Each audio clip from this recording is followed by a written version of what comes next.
In today's video, I'm going to teach you how to use Pipedrive CRM for free. We're going to focus on the simplest, most direct way to use Pipedrive as your main CRM, with as few clicks and distractions as possible. By the end, you'll know exactly how to add a deal, keep it moving through your pipeline, and track your follow-ups so nothing slips through the cracks. First, you'll want to open your pipeline view in Pipedrive. This is the main screen where you see your deals laid out in columns, from the early stages all the way to closed. To add a new deal, look to the top left of this pipeline view and click the green Add Deal button. This is your starting point for every new opportunity you want to track. When the deal window pops up, you'll see a few key fields. Start by typing in the person's name. This is usually the main contact you're speaking with. Next, add the company name so you can keep everything organized by account. Finally, enter the deal value. This is the potential amount of money this deal is worth to your business.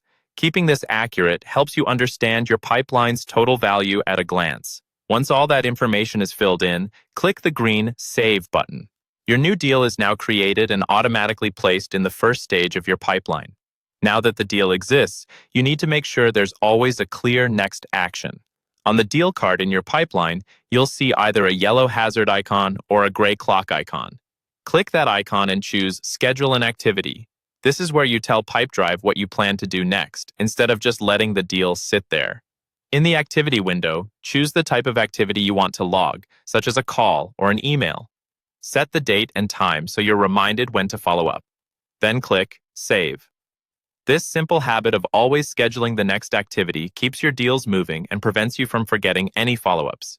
As you make progress, you can update the deal by dragging the card into the next column in your pipeline. Each column represents a stage in your sales process, so moving the card visually shows where things stand. Keep dragging it forward as you complete each step. Finally, once the sale is finalized, drag the deal card down to either the Won or Lost area at the bottom of the screen. This closes the deal and keeps your pipeline clean and accurate while still saving all the history for future reference.